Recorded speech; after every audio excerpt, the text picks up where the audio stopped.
So ఈరోజు ప్రధాన వార్త చూసుకున్నట్టయితే నేను గేట్లు తెరిస్తే బీఆర్ఎస్ ఖాళీ అవుతుందని చెప్పేసి కూడా రేవంత్ రెడ్డి గారు స్ట్రాంగ్ వార్నింగ్ ఇవ్వడం అనేది జరిగింది. గతంలో అసలు కాంగ్రెస్ పార్టీకి ప్రధాన ప్రతిపక్షం హోదా కూడా బీఆర్ఎస్ పార్టీ ఇవ్వలేదు. సో ఆ విధంగా ఎమ్మెల్యేలని సంతలో కొనుక్కున్నట్టు కొనుక్కోవడం అనేది జరిగింది. సో అదే పొరపాటు నేను చేయనని చెప్పేసి గతంలో మాట ఇచ్చారు. సో ఇప్పుడు రానున్న రాజకీయ సమీకరణాల్లో భాగంగా ఎమ్మెల్యేలు దాదాపుగా 24 మంది అయితే రెడీగా ఉన్నారని చెప్పేసి కూడా ఇటు కోమటిరెడ్డి వెంకటరెడ్డి గారు గతంలో చెప్పారు. అలాగే జగ్గారెడ్డి గారు కూడా చెప్పడం అనేది జరిగింది. అదే విషయం రేవంత్ రెడ్డి గారు కూడా చెప్పారు. నేను గేట్లు తెరిస్తే బీఆర్ఎస్ ఖాళీ, ఆ పార్టీలో మిగిలేది కేసీఆర్ కుటుంబం మాత్రమే అని చెప్పేసి కూడా స్టేట్మెంట్ ఇవ్వడం అనేది జరిగింది. కాంగ్రెస్ ప్రభుత్వాన్ని కాపాడుకుంటామంటున్న బీఆర్ఎస్ ఎమ్మెల్యేలు నన్ను కలిసిన వారంతా అదే మాట చెప్పారు. సో కాంగ్రెస్ ప్రభుత్వాన్ని కాపాడుకుంటామంటున్న బీఆర్ఎస్ ఎమ్మెల్యేలు, సో కాంగ్రెస్ ప్రభుత్వమే ఉండాలి అని చెప్పేసి మీ ఎమ్మెల్యేలే అంటున్నారని చెప్పేసి కూడా చెప్పడం అనేది జరిగింది. నన్ను కలిసిన వారంతా అదే మాట చెప్పారు. సో కాంగ్రెస్ పార్టీ ఉంటేనే ప్రజలకు సంక్షేమం కార్యక్రమాలు అందిస్తుందని చెప్పేసి ఇండైరెక్ట్గా వాళ్ళే చెప్పారని చెప్పేసి కూడా వారు చెప్పడం అనేది జరిగింది. నన్ను కలిసిన వారంతా అదే మాట చెప్పారు. మా సర్కార్ను పడగొట్టేందుకు మోడీ కేడి కుట్ర చేస్తున్నారు. మాకు లోతు తెలుసు, ఎత్తు తెలుసు, చూస్తూ ఊకోము. ఎవడు అడ్డం వచ్చినా పండబెట్టి తొక్కుతా. బీఆర్ఎస్ బీజేపీ కలిసి కనిపిస్తే జనాలు చెప్పుతో కొడతారు.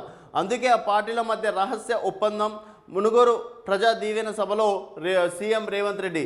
సో మొత్తానికైతే ప్రస్తుతం ఉన్న పరిస్థితిలో కాంగ్రెస్ ప్రభుత్వాన్ని కాపాడుకుంటామని చెప్పేసి కాంగ్రెస్ ఎమ్మెల్యేలు చెప్పట్లేదు. కాంగ్రెస్ ప్రభుత్వాన్ని కాపాడుకుంటామని బీఆర్ఎస్ ఎమ్మెల్యేలే చెప్పారు. అదే మాట నాకు చెప్పడం అనేది జరిగింది. సో ఇక్కడ బీజేపీ బీఆర్ఎస్ రెండు ఒకటే. కాకపోతే వాళ్ళిద్దరు కలిసి బయటికి వెళ్తే ఎక్కడ ప్రజలు చెప్పుతో కొడతారో దానికి సంబంధించే వాళ్ళు ఇండైరెక్ట్గా సపోర్ట్ చేసుకుంటున్నారు.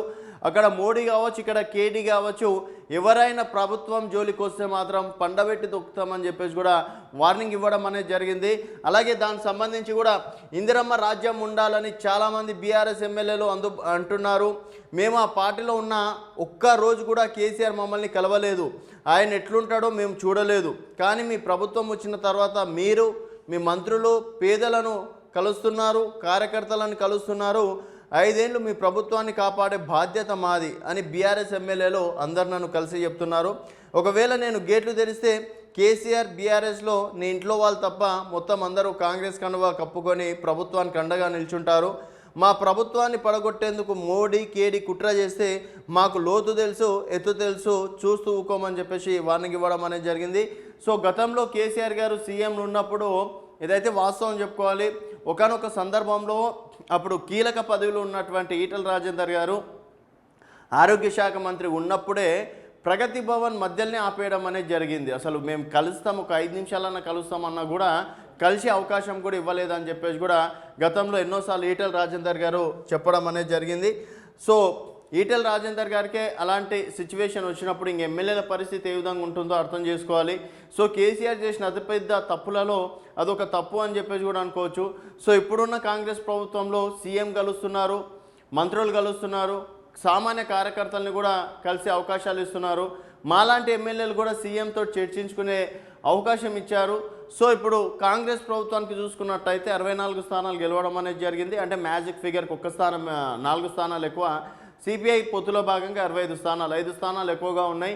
ఈ 5 స్థానాలను పొడగొట్టడం పెద్ద విషయమేం కాదని చెప్పేసి మొన్నటి వరకు బీఆర్ఎస్ నేతలు అన్నారు.